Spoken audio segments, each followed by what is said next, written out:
এবারে আমরা নজর রাখবো উত্তর দিনাজপুরের দিকে। উত্তর দিনাজপুরে যে উত্তরবঙ্গে যে উত্তর দিনাজপুর, সেখানকার ছবিটা ঠিক কি আমরা জানার চেষ্টা করব।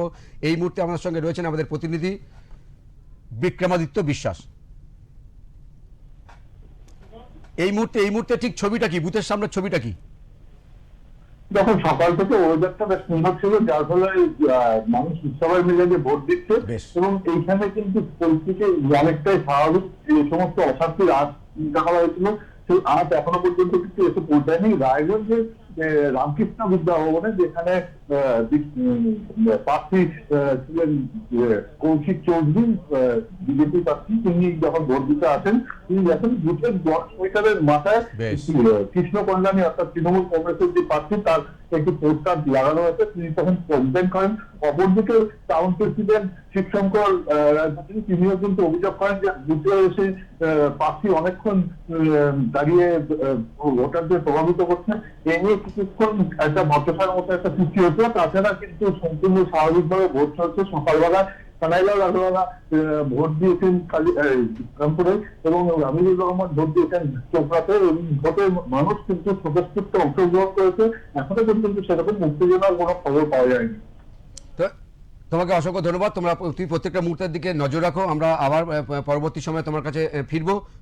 তবে এই মুহূর্তে যে অভিযোগটা আসছে যে উত্তর দিনাজপুরে, সেখানে কিন্তু সকাল 7টা থেকে ভোট গ্রহণ প্রক্রিয়া শুরু হয়েছে। সাধারণ মানুষ বা সাধারণ ভোটার যারা রয়েছেন তারা কিন্তু ভোট কেন্দ্রে আসছেন, উৎসবের মেজাজে কারণে তো ভোট হচ্ছে বলে দাবি করছেন। তবে এই মুহূর্তে যে নিরাপত্তার যে ছবিটা, সেটা কিন্তু অনেক অভিযোগ আসছে। কারণ বুথ কেন্দ্রের 100 মিটারের মধ্যে কোনো প্রচারের নিষেধাজ্ঞা জারি করেছে নির্বাচন কমিশন। নির্বাচন কমিশনের পক্ষ থেকে সরাসরি নির্দেশ ছিল যে 100 মিটারের মধ্যে কোনো ধরনের জমায়েত, কোনো ধরনের প্রচার বা কোনো দলীয় কর্মীর উপস্থিতি একেবারে নিষিদ্ধ। এই লক্ষণ রেখা নির্বাচন কমিশন টেনে দিয়েছে। তারপরেও 100 মিটারের মধ্যে দলীয় প্রার্থীর পোস্টার লাগানোর অভিযোগ সামনে আসছে। তবে এই ক্ষেত্রে যে অভিযোগটা সামনে এসছে, তবে নির্বাচন কমিশন এই মুহূর্তে কি পদক্ষেপ নেবে সেদিকে আমাদের অবশ্যই নজর থাকবে। পরবর্তী সময়ে আমরা আপনাদেরকে আপডেট দিতে থাকবো, কারণ 152টি বিধানসভা নির্বাচনের প্রত্যেকটা মুহূর্তের আপডেট আপনাদেরকে আমরা দিতে থাকবো, কারণ ওঙ্কার বাংলার মেগা কভারেজ।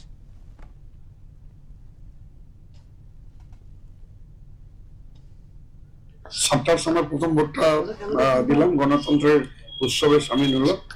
আজকে সকাল সকাল রায়গঞ্জের ওয়েদারটাও খুব ভালো। আমি সকল জনগণকে বলবো যে ওয়েদার ভালো আছে, 12টা সাড়ে 12টা অব্দি ভালো থাকবে। আপনারা সকাল সকাল আসুন আর এই গণতন্ত্রের উৎসবে সামিল হন।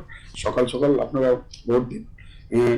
আর আমাদের সকলে মানে ভাবেন না 5 বছর পর এই ধরনের উৎসবে সামিল হওয়ার আমাদের কাছে অপরচুনিটি আছে।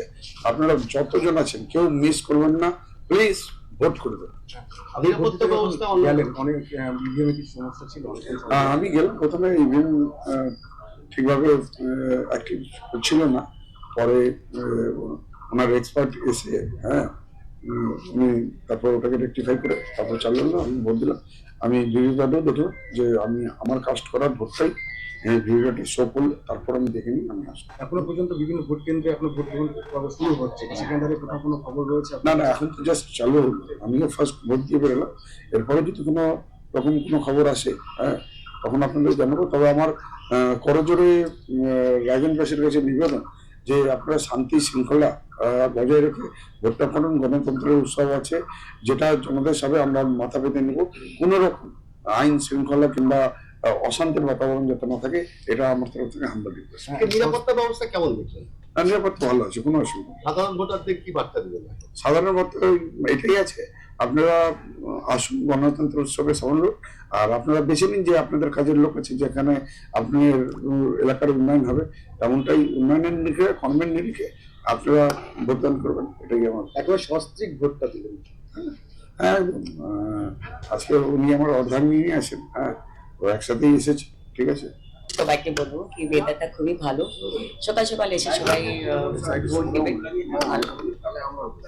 নিরাপত্তা ব্যবস্থা না সবকিছু খুবই ভালো, ভেরি পিসফুল হচ্ছে সবকিছু। সবাইকে বলবো একটা রুল ও রেগুলেশনটা ফলো করবেন শান্তি দিয়ে। একদম আমাদের রায়গঞ্জ বোধে কোনো কিছু হিংসা না হোক, এটা আমি প্রার্থনা করে আসলাম ঠাকুরকে। 100% একদম সবার আশীর্বাদ আছে, সবার ভালোবাসা আছে আমার।